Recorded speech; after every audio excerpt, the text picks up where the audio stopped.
Hey.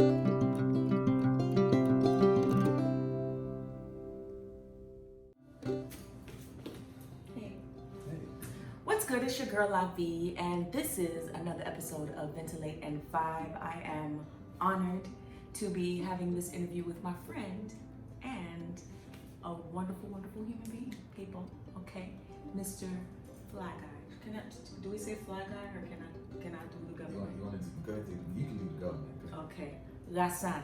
I'm gonna say it how I say it. Right. So, how are you? I'm good. I'm better. Better. Better now. Getting better. Getting better. Okay, Yeah. that's good. I would love for you to tell us 3 facts about Lassan. 3 facts. Just 3. Come on, just 3. I'm a very driven individual. Sometimes to a fault. I'm very family oriented, and I'm hypersensitive. Hypersensitive. Yeah. Where you can sense others or you get. I get affected by things immensely, intensely, good and bad. Good and bad. And those closest to me know that about me. They know that for a fact that I'm on a that stands hypersensitive. Yeah. Sometimes it can be looked down on, but I can't help it. So I know that you have a very, very beautiful story. It's still unfolding. But there are some key things that you've experienced during this time, during this pandemic. We've all experienced it in different ways, but you specifically have experienced it in a way that has literally everybody talking. I don't know. It's beautiful. So can you tell us about that? Well, from being someone who spent the last 10 plus years building a career as an entertainer in the city, to go from that and then overnight you have nothing is pretty jarring. Yeah. Because you, myself, none of us could have anticipated 2020 starting and going the way that it did. Right. The city is built on nightlife and hospitality and parties and events, and to see that literally come to a screeching halt was shocking. Emotionally, it was shocking. Financially, it was shocking. Spiritually, you question a lot of things in the midst of the beginning of a pandemic or quarantine lifestyle. You were working pretty much like 6 nights a week or something, right? Yeah, 5-6 nights a week. 5 nights a week for sure. Sometimes 6, sometimes 7. Sometimes 2 parties in a day. A day party and a night party. So To nothing. To Instagram Live. Like that was it. And there is Instagram was giving problems. They're still giving problems. Come on, Instagram, come on. stop playing.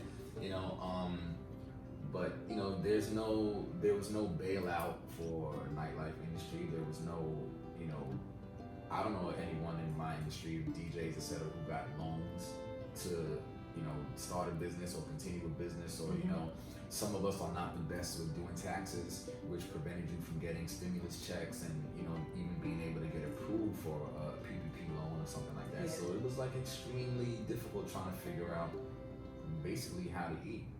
And I said it before, I continue to let people know, like, I'm still on food stamps. I still go to Publix with my EBT card. Yeah. And it's trying not to be ashamed of that, and trying not to I also don't want to be the type of person that pretends like I'm not going through it. Yeah. Because I think it's important for people to understand that, people such as myself are going through it still. Yeah. So I believe that you're coming up on the other end of this journey. Do you believe that as well? If the journey is pandemic life, yeah, I think hopefully we're all on the tail end of it, Right. and trying to come up out of the darkness. If you ask me personally, do I see life in Miami going back to normal anytime soon? No. Yeah. At least in terms of my industry. Yeah. You know, and some people, they don't like when I say that. They think I'm being too, you know, pessimistic. But I'm like, there's no way we're gonna put 1,000 people back in the club anytime soon. And if you do, say safely, I don't want to go. You know, exactly. Like it just, I don't see it happening. So, you know, I tweeted maybe about a month ago. I said, DJs like myself should count our blessing that we live in an environment where we're able to do events throughout the winter and still make some sort of income. Yeah. Because if you live in basically any other part of the country except South Florida, from September, October till March, April, nothing. You can't do anything outside. Yeah. So, you know, I definitely... Meanwhile, we be at the beach. Yeah. Yeah. So, you know, I've definitely been counting my blessings, you know, for those opportunities. So, and, you know, they're few and far between, but it's something. Yeah. It's something. So. Give thanks. What are you grateful for? Life, health. You know, I mean, I don't think people understand the gravity of there's 330,000 people that have died in the U.S. Yeah. Over 1.7 million in the world in 9 months. It's almost 2 million people. Yeah. And that's 2 million funerals, 2 million families, you know, 2 million. It's insane to think about that there's been that much death and despair in such a fraction of time. You know, and I think because most people aren't seeing the effects of it up close, they think it's still a game out here. Like, they think it's still something to play with, and it's really not. So I'm thankful for my health, my family's health, you know, and being able to sustain and just trying to ride this out. Yeah, I'm hearing that a lot of the people that are passing away, they have to pass away alone because they don't want anybody in the room with them, and it's like crazy security. So yeah, I'm with you on that. I'm very, very thankful for life. Yeah. I love my book. If you could ask God one question, what would it be? Why did my father die at 46 years old of cancer?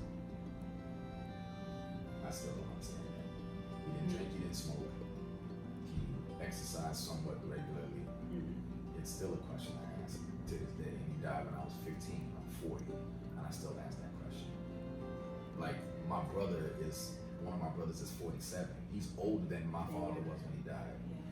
And as a kid, as a child, at 46 years old seems so old. But imagine if, God forbid, something happened to my brothers, like right now, that's nuts to me. So how can somebody who, and I'm not saying that people who drink heavily or smoke or whatever, they deserve cancer. I don't think nobody deserves cancer. Right. But I don't understand why he died at such a young age from pancreatic cancer. So that would be the question that I would ask, that I still ask. To me, as a person looking from the outside in, it looks like every time we experience something, every time we go through something, it's building.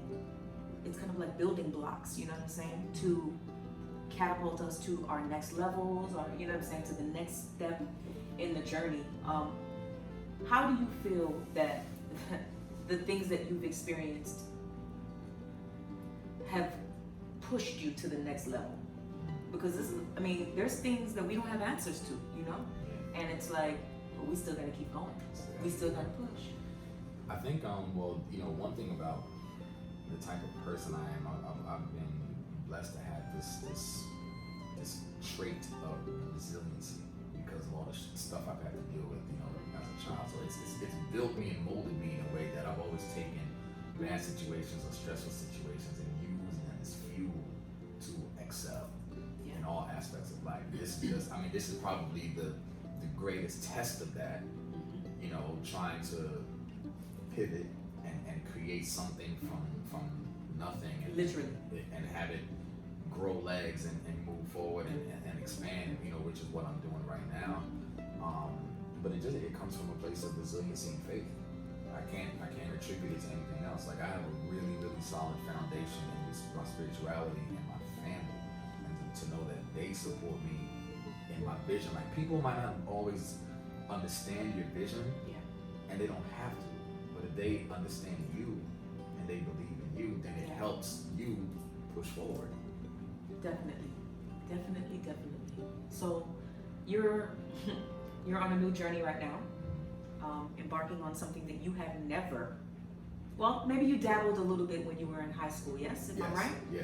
Come on, to know a little bit. So you dabbled a little bit in high school, but now It's a thing. it's a thing. Tell us. It's an important thing. My re-emergence, resurgence with my love of photography is here. It's happening and it's unfolding in real time. And you know, it is something that I started in high school that I never got the chance to explore and cultivate. But why?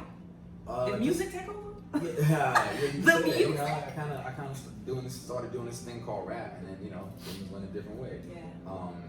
But it was always something in the back of my mind. Like I've always felt like I've looked at life around me through the eyes of a photographer. Like my eyes are lenses, and they're capturing moments. And so when this hit, and I wasn't DJing, and I couldn't go anywhere, we were all locked inside, and I got a bike, and I went on a bike ride, and I took my camera I hadn't held in so long, and I just started taking photos, and it was an instant reconnection to what I felt in high school when I did this photography project that I got an A on, one of only 2 A's I've gotten in school. Come on, I got an A. A's, Stop playing with this A. Got a lot of B's, but as far as A's, photography and Spanish, that was it. And the project that I did was a black and white photography project. It was telling a story through 50 photos. And that's back, dark rooms, the red light, like we have here. Nice. So when it came to Miami with Love, which is my book that I just released, that's why it's a black and white photography book, because I wanted to connect it to this thing from 25 years ago, this passion that started back then. So that's why it's black and white, and the exhibit is black and white. To Miami with Love. I'm born and raised in Miami, so you know what I'm saying? It feels good. I'm like, this is so beautiful. And something that you said I was like, yes. When they go to teach about history, years and years from now, they can pull this book. Yes, they can. They can pull this book. Teachers can pull from this book and say, this is something that we went through as a people, and we came out on the other side of it. You know what I'm saying? With more appreciation. You know what I'm saying? For life, for those around us. For simple things like just wanting to call. If you think about somebody and you're just like, okay, I'm gonna call them right now because anybody got time for that? I'm gonna call them right now. Yeah. Stop what you're doing, call them. You know what I mean? And so I thought that was really, really beautiful that your mind was already in history. Like you're going to be teaching people from this book and showing people. I hope so. I mean, I hope that people, they receive it well and they appreciate it, because it was months and months of hard work. It's not easy to just put a book together. It's not easy to take over 2,000 photos and then try to condense it down to 256 for a book, and then try to pick the 10 best out of those for photography exhibit. Like it's a whole, there's layers to the process. Right. And what you hope is that the person on the receiving end understands the story that you're trying to convey with these images. And that, at least for me, because everything that I do, I try to have intent behind it. And there's understanding, and there's meaning, and there's, sentiment. And I hope that that's what people get from this. And, the book now is officially in the Library of Congress, which is the world's biggest library. It's the world's most recognizable library. The Librarian of Congress is a black woman who was appointed by Obama. So what I'm gonna do is I'm taking her a book in 2021 to physically put in her hands. Yeah. And I'm gonna film that and let that be also something that immortalizes the moment. Because once you are hired in that position, you have it for like 15 years, 10 or 15 years. So it's almost the end of her term. So I'm trying to get this book to her ASAP. And that's, another, again, moving with intention and sentiment and trying to make things have deeper meaning than just, I did a book. Like, it's not about the book. It's about what the book is going to mean to society and to life. To MiamiWithLove.com. Get his book and stop playing. You're about to release a 3rd edition. Mm-hmm. Yeah, sold out in the first 2. Come on, sold out. So, that's the only way I sell out. I'm not a sellout, you know. And that's from people being supportive of me. Yeah. The public, you know. People want to call them fans. I call them fam. Yeah. And just being blessed. That's all it is. Major blessings that people, you know. The thing about at least books of photography is like, you don't know what photos I took. You just know I did a book. But you're buying the book based on your love and appreciation and support of me. And that's the thing that says to me, okay, these 12, 13 years that I've spent building a name and a brand and a reputation are paying off. Literally and figuratively. And it feels good.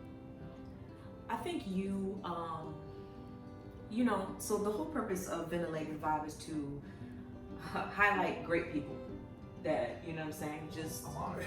no, it's just it's wonderful what you can learn when you just have a conversation with somebody, you know what I'm saying? And you are one of the only individuals that will be like, Charlene. And I'm like, yes. So I think it's really dope the way that you interact with people. And you said that more than them understanding what you've done, them believing in you as a person is what matters. Yeah. And it's really, really true, because legit, you could come up with an ice cream brand and I'll be like, my friend has ice cream, you should get some. You know what I'm saying? Like, it don't matter what you do, because you as a person, I believe in you. Right. I believe in la son. So it's not about what you do. What you do, I already know, because I know you, like your heart. I already know that it's not going to be trash. I already know that it's going to be filled with intent, filled with purpose. Yeah. You know what I'm saying? And love. And love. MiamiWithLove.com. You know? Which is a perfect segue, because you know really about the coffee. I heard about the coffee at the release. Come on, coffee. Yeah, so Javatown Coffee debuted January 2021. It's my coffee, private label coffee brand. So you can actually drink my coffee sitting in your crib, reading or looking at my coffee table book on your coffee table, sitting on your couch. So you sit on your couch, you got your coffee table, you got To Miami With Love, the book, you got your cup of coffee, and you're sipping, you know, and now you're getting the whole experience. With your fly guy shirt. You gotta push through it.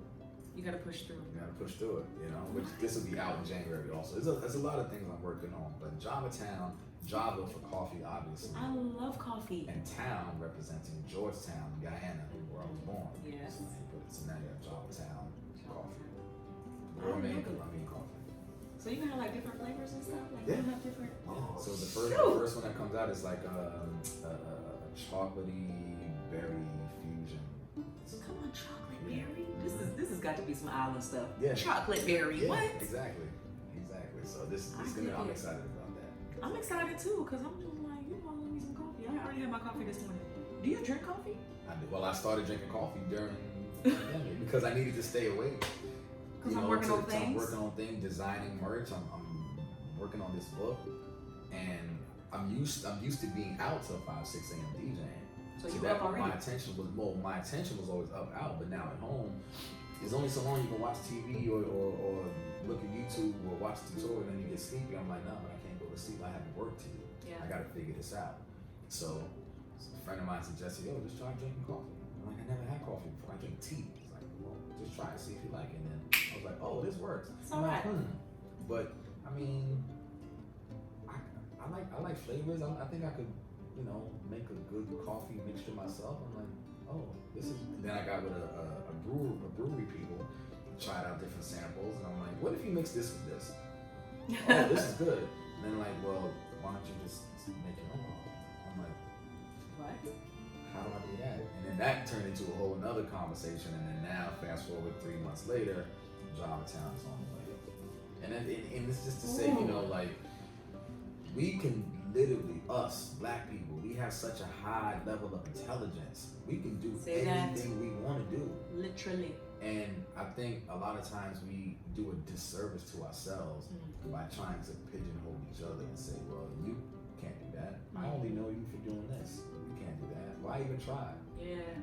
You know, we project our own insecurities on each other. We project our own, you know, inadequacies, and that's something that I'm trying to show will never apply to me. Because anything I say I'm going to do, I'm going to do it. I'm going to do it at a high level. Period. You heard the man. Anything I say I'm going to do, I'm going to do it. Come on, a man of his word. Right. Today, we get a question up in here. Ooh. Uh-oh. Are you more like your mother or your father? Ooh. I'm a. You better not say mixture. Don't say mixture. Okay. You gotta pick one. Right now, I'm a lot like my mother. How so? What traits? Which traits? My mother is very. My mother was the type that if I was sick as a kid, she would get mad. Like, why are you sick? What?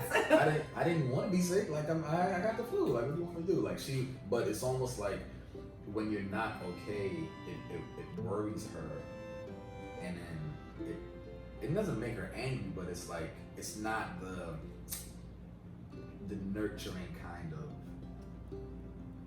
love, I guess, or affection. So you know, with me, I've noticed that in myself. Like somebody will say like something's wrong, I'm like, what? What's wrong? What's the matter? Like, and as opposed to being like, oh, everything will be okay, like that consoling. So I know I get that from her because she's like that. Yeah. You know, and it's not that I don't care that something affecting me, bothering me. I don't know how to properly show concern, I guess. Like people always, you know, there's always the cliche is actions speak louder than words. But for me, another fact about me is I'm the complete opposite of that. Like I don't always know how to display what it is that I'm feeling. I can verbalize it better. And it's more for me what I say than more so what I do. And that's what I want people to know about me. If I say something, take it as fact, take it as true. Like that's me. On the flip side of that, the negative part about that is I treat people the same way as far as people's words mean more to me than their actions. So you could say something to me verbally, and if it's bad, it's gonna hurt me because I'm hypersensitive. Yeah. And it might, you know, it'll crush me. And then you'll like act differently, but it's too late. I've already heard the words and I can't unhear it. And and I'm like, if you didn't mean it, you wouldn't have said it. You shouldn't have. You shouldn't have said it. Right. You shouldn't have said it. You know, like all that people try to say, oh, you know, I was drunk or whatever. I said it out of anger. Like, but you meant it because you said it. It came from somewhere. It came from somewhere. Yeah. And that's how I am. Like if I say something, I mean it. I mean everything I say. Everything. And people, you know, should know that. I like that. I'm like that too. Where what I say, I always tell my children, I'm like, say what you mean and mean what you say. Yeah. You know, don't just be talking out your behind. Right. Okay. Right. Let's speak what we mean. Yeah. I love it. This is good, Mom. Hey, Mom. How do you decompress? TV. I love watching TV. What do you like to watch? Comedy? Anything. More so like scary movies. You like scary movies? Love them. That's my favorite. My favorite genre is horror movies. I didn't know that. Yeah. Really? Investigation, discovery, locked up abroad, you know, stuff like that. Like I'm really, and I have this thing where like if I'm eating, like I'll make a plate of food and then I'll sit on the couch and then I have to find something to watch on TV before I start eating. You know, when food has gotten cold, And you gotta go trying to back find in. something. The channel serve, and then I find it, then I say my grace, and I start to eat. But it's just something I don't know because I'm able to tune out everything else. So in my mind, like I feel like people think that about me too. Like my life isn't consumed by music. So in my mind, like when I, you were kind of preparing, your spot and stuff like that, and I was like, it's quiet in here. Ain't no music or nothing. Nah. So I'm like, okay. Because my life is so music driven. Yeah. It's oftentimes when I don't have to play it, I don't like. I value peace and quiet. I really cherish it. Like I did a party yesterday, 7 hours, loud music. 7 hours. 5 till about 1 a.m. 5 p.m. till about 1 a.m.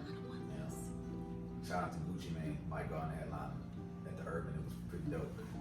So That's a lot of hours. I mean, but that's And you're standing. Even in a regular club night, 11 to 5, that's 6 hours. Yeah, of loud, constant music. So when I'm not around that, Silas. TV. Scary movies. Who would have known? I wouldn't have. One fun fact, he introduced me to the Malcolm X movie. Oh, X, yeah. I had never seen that movie, and I was just like, I love this man. I think he's so dope. Yeah. Which brings me to my next question, because my answer to the question, let me ask the question.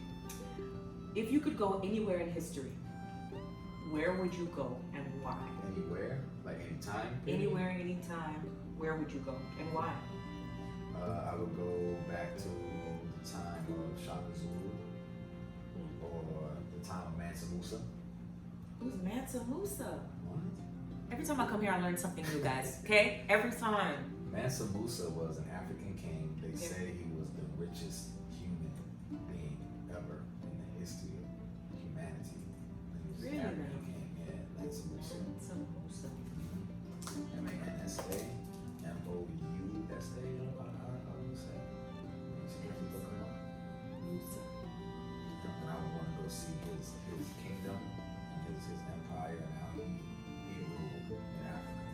Nice. And that's what I want. I'll go back to the time of us as kings and queens and our rightful, proper way of living. Nice. I love it. Mansa Musa. I'm like, what? Yeah, look him up. There's so much. There's so much to learn. I feel like you're like this big old boat of knowledge. Well, people have Why a boat? I don't know why a boat. I don't know why.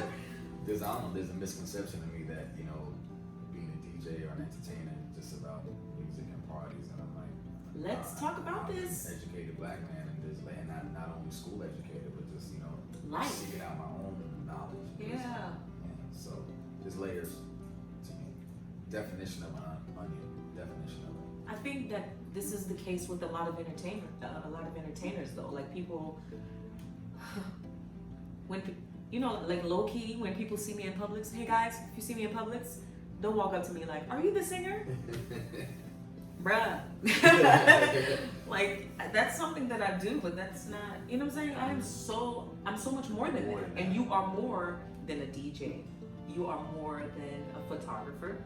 You are more, you know what I'm saying?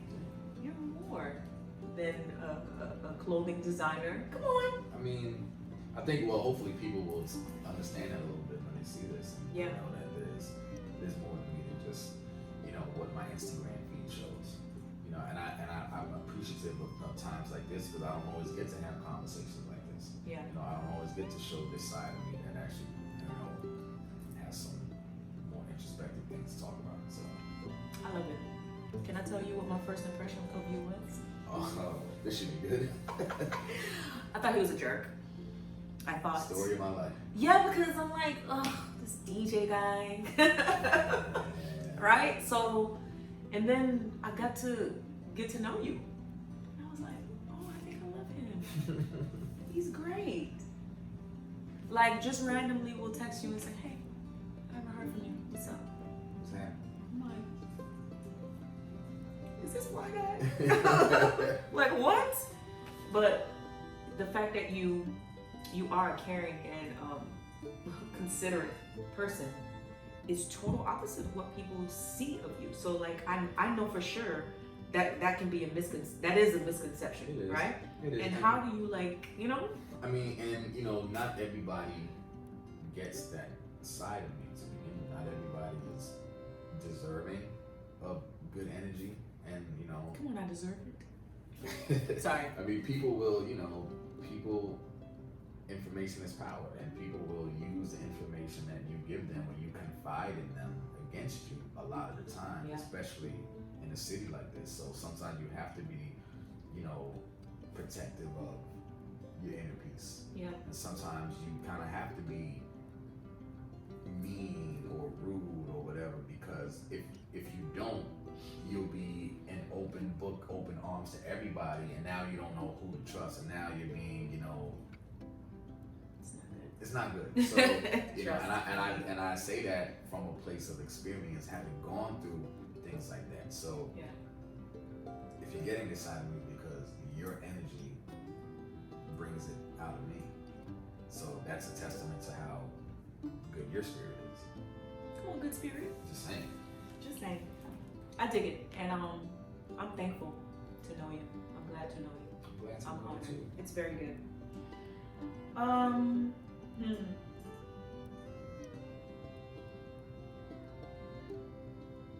dun, dun. Right. What or who is your biggest influence? My biggest influence. My brothers, my older brothers, are my biggest influence. Like blood. Yeah, because everything I've done, I've tried to emulate them to some degree, even to this day. Because one taught me how to rap, the other one taught me how to, DJ, and not necessarily physically teach me, but by observation, and just being the baby brother to two older siblings, 5 years older and 9 years older. So I had a lot to learn from them, even as grown men, still learning from them. So they're my biggest influence, because I'm a little, like you asked me, am I more like my mother and my father? I'm really the most like my brothers. I'm a combination of both of them, because I try to do things that they both do, but then take it and twist it and make it my own. So shout out to Simi and Selma. I love you guys. Hey bros. So that's what's up. All right, so I would like to ask you about something that you have come forward and you spoke about mental health. I personally am still in therapy. Shout out to Dr. Tasha. I'm still in therapy for not so much things that have happened to me, as a child, but just I feel like it's like me getting a tune-up. You know what I mean? I don't go every week, but I do try to go at least twice a month to just get a tune-up. Maybe I don't have to be in full-on depression to just go get checked out. I just want to talk it out, talk some things through, just see where I'm at emotionally, mentally. What are your thoughts and about mental health? I'm a super huge advocate of mental health, especially in the Black community. I think it's something that we all need. We might not acknowledge or admit that we need it, but by design, our people have gone through, traumatic experiences just being Black in this country. So it would be to our benefit to go talk to somebody about these things. And I know therapy itself is an expensive thing. If you're fortunate enough to have a therapist who accepts insurance, and you're fortunate enough to have insurance, because many of us don't have health insurance. Hello. But if you do have it, I would say maybe you should think about going and seeking out someone that accepts insurance, and just have a conversation. Like you say, you don't have to be on full-on depression mode and suicidal in order to go talk to a therapist. And I think that's the connotation that people have with it, is that you have to be like this in order to do this. No, sometimes you just need to go talk to somebody who is objective, not a friend, not a family member, not somebody that's going to have an opinion on what you tell them, but they'll just listen, because sometimes we just need somebody to listen and offer professional guided insight, and then allow us to really make our own decision. Come on, wording.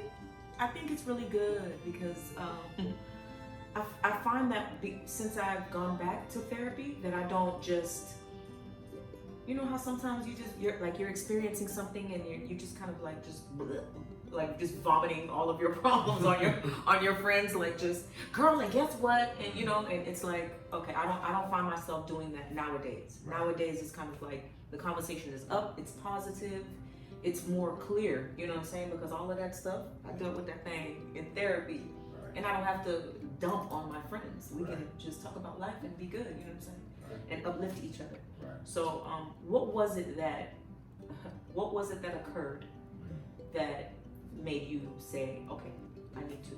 What happened? What point were you at in life that said, I need to do something? This was about 2 years ago. I was at work one night. I was DJing, and I had a not so good experience at work. Again, I'm hypersensitive. I'm very connected to the things that I do. I'm very passionate about what I do, and if I feel like it's not going right, it has a physical effect on my mood, and has an effect on my mental state.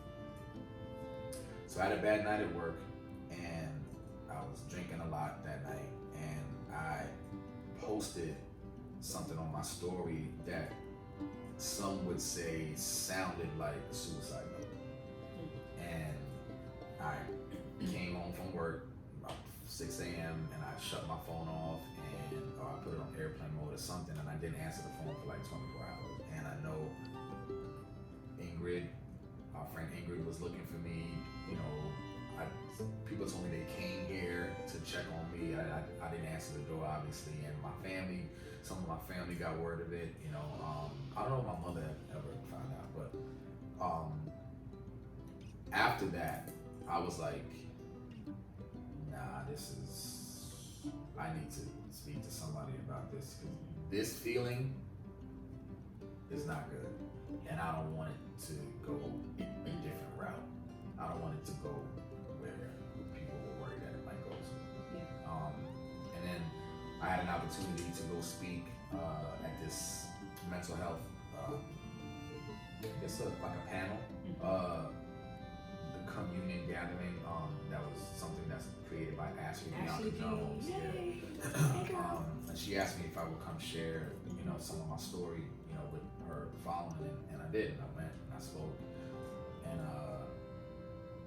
that's where I really got to connect with my therapist, Matthew Jean. Shout out to Matt Jeans. And then so being able to sit in a room of strangers, because they're all really strangers, and kind of share like I'm sharing with you, let me know that okay, I can do this maybe more consistently. I should do it more consistently. Do what, the therapy? The sharing of my issues with people that I don't know. You're crazy open. I don't know any other way to be. Crazy, you mean? Crazy open. Because we all go through things. I'm just like, all right, if you're not gonna say, let me be the voice for you.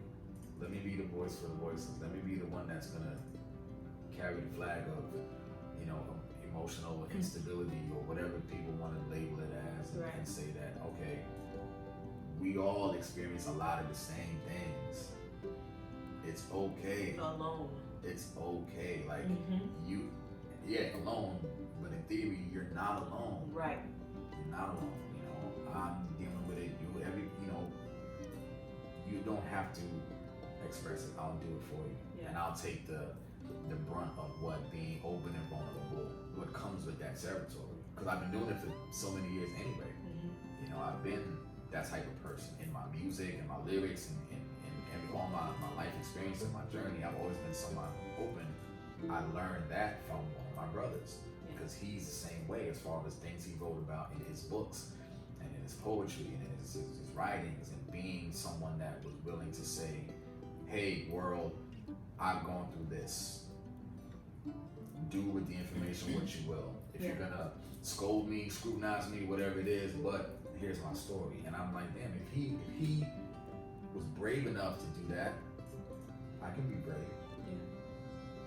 So that's why I get this version of Rat saying that. I think it's dope. I think it's dope as a man, as a black man, to be as open and as vulnerable as you are, and I commend you for it. I think it's a stepping stone, because a lot of people are hurt and discombobulated. You know what I'm saying? And they're just not willing to step out, but it's okay to do so. and you're helping people to see that. I hope so. I hope so too, yo. I feel like we've already spoken about what's next. Coffee. Yeah. I mean, Gelatin. there's a lot more coming. There's a lot more. There's a lot more. Gee, have mercy. The hardest working man in South Florida. Help. There's a lot. I don't know if you want the exclusive. Tell me. Look, I'm like January 18th, the Fly Guy Show premieres on Sirius XM channel 470. really. Every Monday night from 10 to 11. I love it. Yeah, so Sirius XM, if you have it, you can also watch it visually. Yeah. If you have Apple TV, Roku, anything like that, you download I'll get you the website if I'm going to say it wrong, but it's Sirius XM channel 470. And then, yeah, you can actually watch the show live. You can listen, Sirius XM app. This is dope. Listen, I already knew when I came here I was going to learn something. He was like, all right, we're going to go ahead and do this with the lights, and we're going to do this, and we're going to do this. I was like, yes. I mean, if we're going to do it, let's do it. You know what I'm saying? So this is good. Come on, Sirius FM. XM. XM. Yeah, satellite. Yeah. This is great. Yeah. It's a major blessing. There's so many things that has not gone. There's so many things that have not gone good that we can focus on. But why? There's so many amazing things that are coming out of these times. Yeah. And I'm happy for you. Congratulations. Congratulations. Easy, but, oh my God, I can only imagine. You know what I'm saying? I can only imagine. I thank goodness I had a day job, so I didn't stop working. Oh wow. I literally stopped. They closed down our place 2 days.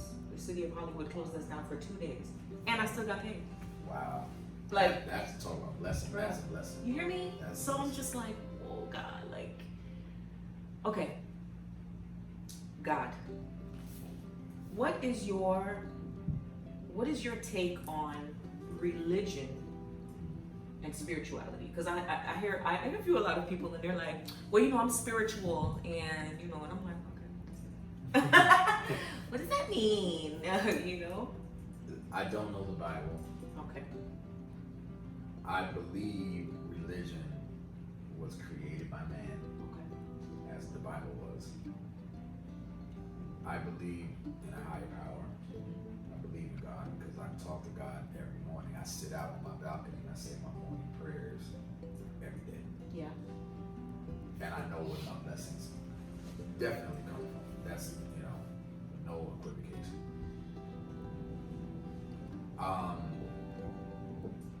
I've had questions about religious beliefs and, different factions of it and denominations and this, and well, why do these people say this and these people say that, and who's really going to heaven and who's going to hell, what?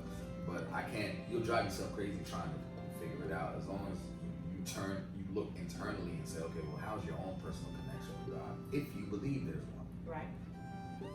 So I don't know, I can't focus on I'm straight. Like I'm connected, I'm grounded, I'm Yes. rooted in faith and spirituality and my connection with God, and that's all I really need. Right. So Okay, if I'm understanding this correctly, religion is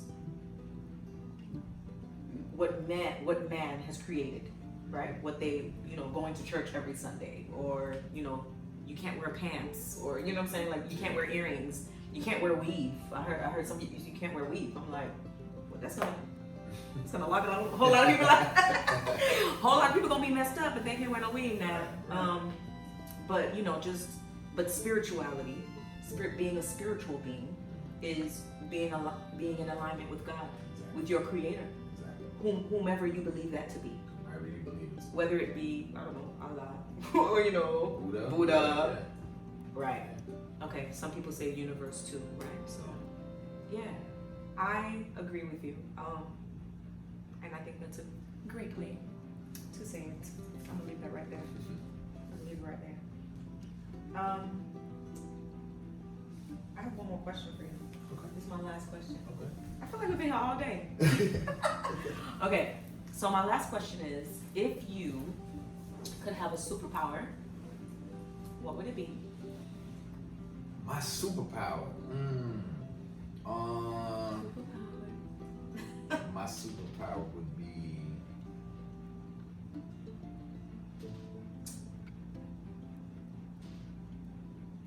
Well, I'd say I don't know if this is a superpower. Oh, I guess I think it's a superpower. It's not human, but I would love to be able to cure everything. Everything, every ailment, every disease, every sickness, everything. That would be my superpower. There would be no cancer, there would be no Alzheimer's, there would be no dementia, there would be no AIDS, there would be no COVID, there would be nothing. Yeah. Imagine a world free of disease and infection. That's my superpower. That would be my superpower. Ladies and gentlemen, last time, also known as Fly Guy. Thank you. No, thank you. Appreciate it. Can you please tell everyone where they can find you? Instagram, Twitter at aflyguy, AFLYGY. If you want to get the book to MiamiWithLove.com. And yeah, that's pretty much it. MyFlyMerch.com if you want some of this Starbird apparel. Because we got to push through it. Definitely, and please stay connected so that you can get yourself some of this coffee, because I am. Yeah, follow at Javatown Coffee on Instagram too. At Javatown Coffee. You got like 100 pages and a fly photo. My Fly Photo. My fly photo, you right? Okay. See, come on You now. follow one, you see the rest. Follow and support my friend. Thank you, and thank you. Peace.